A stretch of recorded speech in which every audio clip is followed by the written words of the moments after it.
Welcome back, everyone, for another wonderful episode of RoomPack's ResEdChat podcast. Every week, we are featuring a variety of topics of interest to folks that work in higher education, in and with university housing, residence life, residential education, whatever you might call it. But this is a special episode. We did this last year. We thought we'd bring it back. We are approaching the Institute for the Curricular Approach, coming back again this year. In October. We're recording this a few months in advance just to kind of talk about the planning, what folks can expect, and just hopefully get folks inspired and sort of looking forward to the event coming up here soon in the, I know it's taking place in the greater Chicago area. So it's something to look forward to, but we'll be talking more about that. Before we get there, we will start as we always do with each of our guests. We have the pleasure of two guests this episode, which is always cool. So quick introductions, professional backgrounds. LaFarin, if you want to start, and then we'll go to you, DeAndre, just kind of who you are and kind of how you got to be where you are today. Fantastic. Thank you. So happy to be here. My name is Dr. LaFarin Meriwether. In my day job, I'm served as the Associate Director for Residence Life at UNC Greensboro. I've been here for a little over 5 years. Quick educational background for me. I did my undergraduate work at the University of Kentucky, did my master's in business from the University of Cincinnati, and my PhD from Florida State University. So I've been all over a little bit, but mostly in the Southeast. Southeast is where I call home. And actively involved in association work. I like to give back to the profession that's given so much to me. So I just recently finished a stint as the treasurer for CIHO. And I currently serve on the Akuhai Foundation Board. So exciting work. And then, of course, I'm co-director for the Institute for Curricular Approach. So I'm so excited to chat with both of you today. Thank you for having me. I am Dr. DeAndre Taylor. I currently serve as the Director for Housing and Residence Life at the University of Wisconsin, Parkside. I've been in higher ed for few decades now, and I enjoy everything about it, particularly in housing and residence life. I'm a true Midwesterner. I have spent time in the Midwest and in the West. I did my undergrad at UW-La Crosse. I did my grad work at UW-Oshkosh, and I spent a great amount of time out in Denver, out in the West. And I have my EDD from the University of Colorado, Denver. As the fair and Dr. Meriwether mentioned, I am also a co-chair for ICA, and I also serve as a chair for the Commission for Housing and Residential Life within ACPA. Amazing. Yeah. And I guess you're all bringing different regional perspectives, I guess, from your backgrounds and everything. And certainly, yeah, just kind of storied careers coming together for this event. Like I said, coming up in October, the Institute for Curricular Approach, been around for a while, happening this year in the greater Chicago area. We'll stick with you, DeAndre, for this one. If you just want to kind of tell us about the upcoming event, just sort of broad strokes, I guess, of what is sort of being planned. I know we're a few months out as we're recording this for when it'll be occurring, but I guess, yeah, curious what you can share, I guess, just structurally what this event is all about. Absolutely. And I think this is just a pivotal time for higher ed. And so, one, again, thank you, Dustin, for having us. But ICA contributes to the change that is ever happening within higher education. And the Institute for the Curricular Approach, in my belief, in my opinion, is a catalyst for the change that we need. And so as we think about our participants, one thing that we've been truly thinking about for this ICA happening October 6th through the 9th in Chicago, the greater Chicagoland area, is really, truly focusing on our participants. Now, we have not focused on our participants in years past, but we're refocusing and we're recentering. So within the past few years, we have curricularized the Institute. So we have our educational priority, our learning goals, our learning outcomes for the Institute, and that has allowed us to reestablish our foundation for ICA. And everything that ICA has stood on for nearly 20 years, we have reinforced that foundation. And so when participants come here for ICA 24, our hope is that they're going to feel that, where we're refocusing on that practitioner-based experiences that our participants look for when they come to ICA. So we're thinking about what is our approach to having our sessions, how are we making them more engaging, and how, of course, are we bringing in more diverse voices and perspectives into the Institute this year. Yeah, I mean, just as sort of an observer on kind of what has been built over, this nearly 20 years, like I think the curricular approach and, whether it's in, I know it's sort of expanded even just beyond that idea of like residential curriculum, sort of just like a curricular approach for, student affairs and everything, is that idea of like the acceptance of the importance of just this approach and kind of methodology and everything. And yeah, at this point, trying to find new ways to engage the community and bring in those diverse voices, because it's kind of like, okay, we all understand like what this is, maybe broadly, and why it's important, and those sort of things. So it is kind of an interesting point of sort of maturity, I assume, for the event as a whole and everything. But yeah, I mean, it's just I think an incredible thing to see that this is like, like the community is able to come together, I guess, to kind of talk shop on this like really specific thing, which could feel like, I guess, kind of niche. And it's like, okay, maybe the odd session here or there at your ACPAs or NASPAs or whatever else. But it's almost like, no, it could stand alone, because I think it's such a rich kind of topic area. And again, now sort of broadening to the entire kind of student affairs world. Yeah, it's just really good stuff. So I guess just before we move on, I guess much more deeply with like the event itself, I'm curious, and we'll start with you, LaFarin, for this one. Like, what inspired you to get involved in this sort of like more like leadership position in the event to kind of help plan and facilitate it and everything? Like, what inspired you to get involved? Yeah, I think for me, I think it's just kind of a natural progression. I really believe in what we do in terms of creating intentional learning spaces for our students. And I think for anybody who works in any educational setting, in particular in higher education, like that's the commitment that you're making, right? You're creating an environment where our students can be successful and definitely academically. But what does that look like with the co-curricular experience as well? Because, folks have lots of questions about what this looks like alongside, especially when using the word curriculum with faculty who are like, what do you mean curriculum? Right. But it's just this same concept of sequence experiences that develop skills. Right. And so I think for me, getting involved as a faculty member was the first step. Right. I'd been doing it for a while, had been part of the process at my institution and had brought the idea there. And so being involved as a faculty member, I was like, this is awesome. And then the opportunity presented itself to be a part in terms of the leadership. And I thought that was great because we were heading into, the next phase, right? People know about curricular approach. They know that it is effective and all of those things. And so what is the next evolution of the curriculum? So DeAndre talked about curricularizing the curriculum, right? Really looking at what we have done and are we following our own formula? And I'm really happy to say that that's what we've done. We've taken the time to also look at what we've done, which is a great example to our participants. Like, even we can look at the work we've done to make the changes necessary for folks to get out of the experience what we intend. And so to be a part of that shift, I think it came right on time, right? In terms of where we are, and definitely right now, as we are entering different things on our campuses, it's really important and vital for us to think about the voices that are informing our practice. And so I was excited to be a part of that new voice of the shift.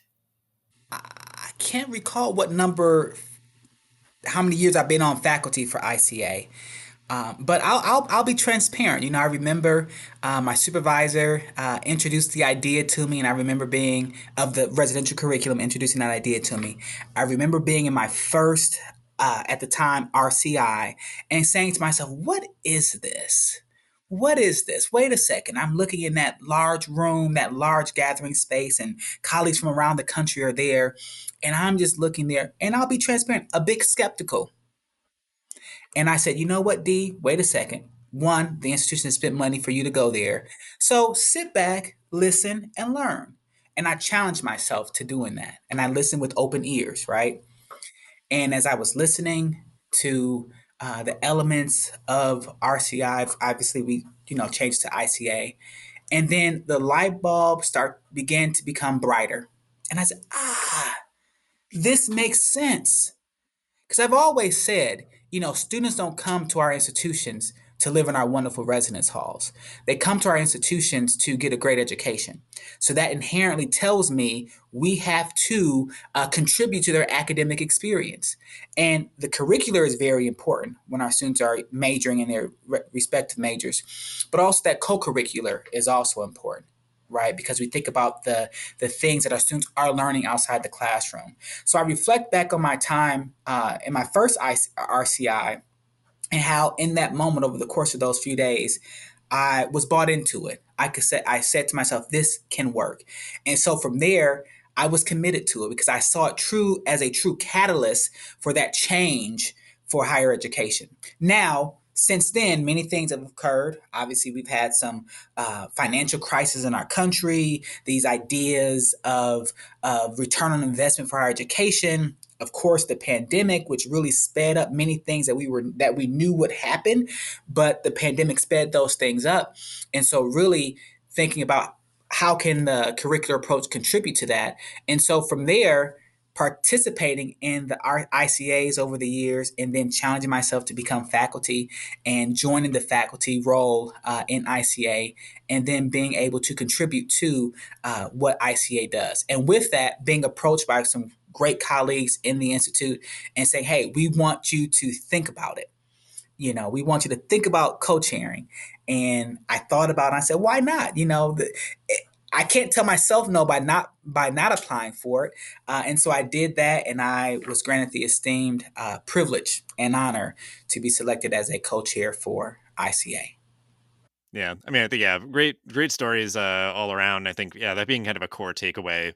I mean, just generally like the power that has for people to kind of further believe in themselves. Like that is like part of my origin story of like becoming an RA, is somebody kind of just tapped me on the shoulder and that like set me on a path of, being here today and everything. But like, yeah, I think it's even just, you both have been committed and engaged and all that, but then even DeAndre with like the skeptic turned true believer kind of story is like a very powerful one to kind of help share to others, of even like that likely no one in the room necessarily may be that at this point, given like how much more awareness is built kind of around this curricular approach. But if not, it could be like you might be dealing with somebody on your campus who is that skeptic. So like even you being able to kind of share that story or kind of, contextualize things that way, I think is helpful. But yeah, I mean, and it seems like, I guess, just with both of your answers, just kind of throughout the questions we've had so far, is that like, it really is, I guess, further driven home the point of like,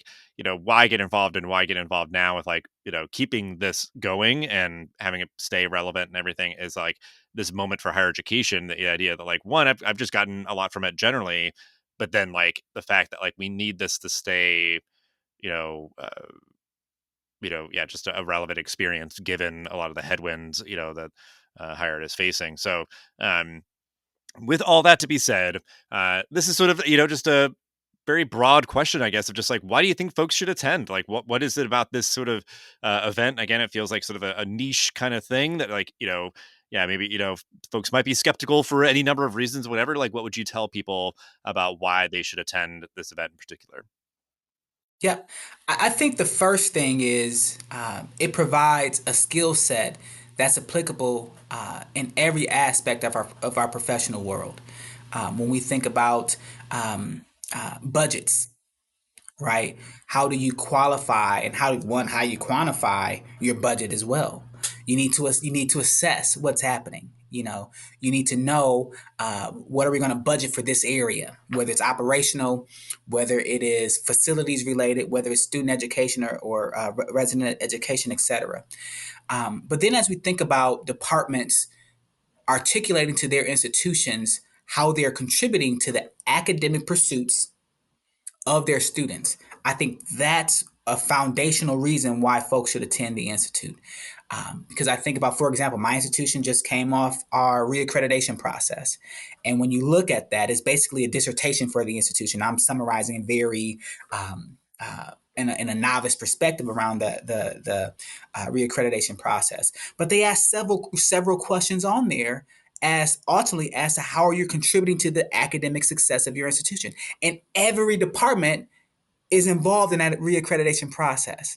And so when I think about ICA, and obviously we have, department curriculums, divisional curriculums, but it gives you those foundations.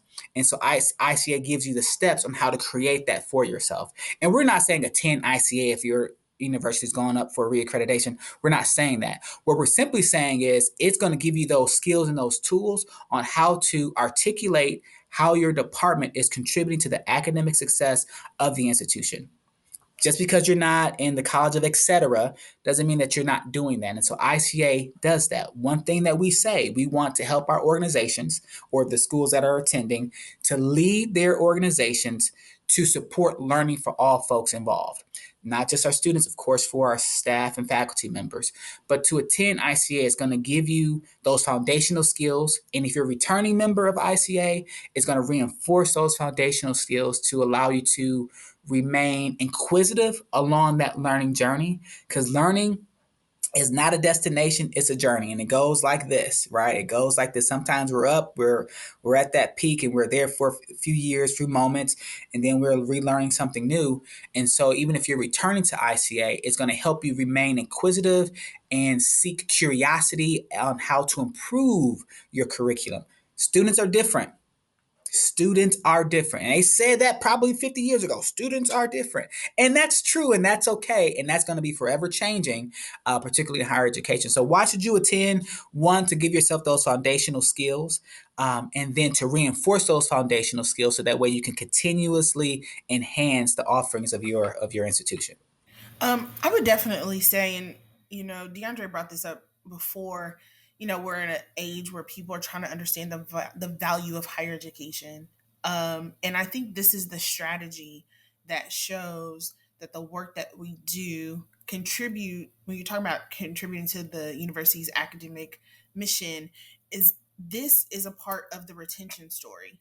As I think about it in housing and residence life, we talk about the strategies that we use get us in front of our students, have connections with our students to understand their lived experience, not only in the residence halls, but on campus. So they are telling the story to us of what is keeping them here, where their concerns are, what they need, which helps them persist. And so when I think about ICA is the strategy to help you retain your students. And sometimes it's like the simplest way to say it, but it's the truth, right? And it allows you to figure out how to tell your story. When DeAndre's talking about those foundational skills, that's the one thing for folks in higher education, particularly if you're on the co-curricular side of it, we don't do a really good job of telling our story, so that people understand the value, right? We know that students are coming here to get a degree, but the work that we do and throughout our divisions allow students to show up in classrooms with the skills necessary to engage in discourse, to work together on teams, to be able to feel confident with the things that they have learned, be able to share those things in space. And so I think for those who are coming, who, some folks are dealing with some state things that are prohibiting them from being able to do certain things or say certain words or engage in the DEI work and world. And I always tell folks, just because you can't use the language doesn't mean you don't still do the work. But this is a strategy still, in terms of how do you still design learning environments for the students that you have. And that's the thing. This is what we're telling you, helping you figure out who are our students and how do we design learning for the students that we have. That includes all the things. I can run down the demographics of my student population and cannot use the words that people some places say you can't, but that doesn't take away from the work that we're doing. And I think ICA absolutely gives us the strategy and the tools to do the work that we're already doing, right? But just in a better way to share that story, when we get back to our campuses, like the work that we're doing on our campuses with those who need to know, as everybody is dealing with retention and persistence and the attraction to your institutions, all of those things. And I think this is a very helpful tool to do that. And I think those who come they may leave with more questions, but they leave with answers, as well, in terms of how to do this at their institutions and the impact that it can have. Yeah, I think definitely compelling reasons, because I think that reassurance that like attending an event like this that might feel like it's gonna put like restraints on like what you're doing. It's like, no, it might just be really helping you to like control the narrative of like what we're doing, why it's important, the impact it's having, which I think is just generally a higher ed problem right now. Is that like higher ed is not able to like really control the narrative as well as it could or should be doing so. But And, certainly, like you said, it's like, well, yeah, I mean, if there's a timeliness around like accreditation, this would be like super important, but don't just do it like, well, yeah, we have to do that this year. And when we don't have to do it, we're not going to attend. It's like, no, always attend, even if it's like, certainly at this point where it's like, oh, a lot of people have curricular approaches that they're using. Uh, but it needs to continually sort of evolve and adapt and improve and those sort of things. And that idea that like, you're going to keep having new, different kinds of students with different preferences or needs or, all those sort of things. So I think there's just a lot of reasons, a lot of good reasons, and a lot of reasons that I think are just kind of, yeah, just sort of echoing and kind of resonating across higher education right now. So as we wrap up, maybe there are folks that, could use this that are, return attendees, but certainly for the folks who are considering it as first timers, I think this will be especially useful. But advice that you would give for folks to get the most out of this event. So, as two, I guess, veterans of ICA and the leaders of the charge here, advice that you would give to folks to get the most out of the event. LaFarin, we'll start with you. Come with an open mind. DeAndre shared like when he first came, he was a skeptic, which is okay, right? Like we have folks who are being sent to ICA and you're like, why are these people sending me to this event? And it's okay, but come with an open mind. There's opportunities for challenge and support to ask all of the questions that you may have, particularly if you're very new to the ICA curricular approach experience. For those who are veterans as well, there's always more questions, right, to ask and more knowledge and skills, because as we're moving forward, we've figured out some new best practices, definitely to share. So definitely being open. If we send out some information to look over before you come, look over it before you come. It's a good it's a good airplane read or sitting in the airport just to review some things as you get prepared to enter the space. It's a good time. We got some folks who are very invested and engaged and ready to give an amazing experience to those who are attending. Advice that I would give to new folks and even returning folks coming to ICA is your contributions matter. Dr. Meriwether talked about asking questions, being open, but come in knowing that your contributions matter. And there are multiple ways of knowing, and I think that's important. And what you bring to the Institute is only going to cultivate who we are as a profession, who we are as higher education, who we are as folks doing the curricular work. So your contributions matter. Think about it from the perspective of being a gardener, and you want to cultivate your soil, right? It's going to take work. It's going to take time. And once you get the soil where it is, full of nutrients and all those great things, it doesn't stop there. You have to keep investing into your soil. And so as you're coming to ICA, whether you're new or you're returning, know that your contributions matter. And what you put into that space is only going to enlighten everyone that's there.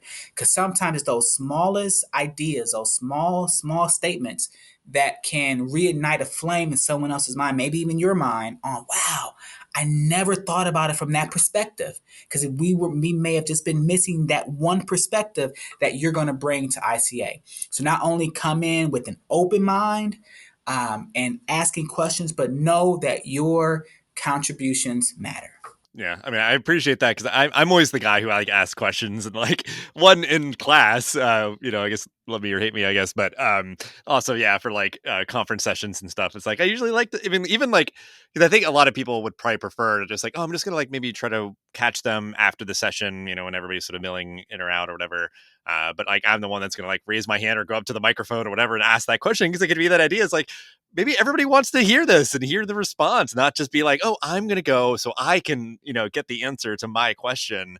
And then even like, I guess what it makes me think of like the contributions, it's like, take that as you will as a piece of advice. Cause it could even just include like, be thoughtful in your like feedback survey kind of thing. Like that is a valuable contribution in addition to anything else of just sort of, showing up and engaging and networking and, just talking through and processing stuff. Like, yeah, all those sort of things matter. So I think really great advice. We'll have ways to connect with each of you and the event in the description for the episode. So just definitely encourage folks to check it out and share it out and all that good stuff. And then certainly just, if nothing else, just keep the conversation going as always with our guests here. But appreciate you both hanging out and sharing all that you did, and wish you all best of luck with the event this year. And can't wait to see kind of what comes out of it. Thank you.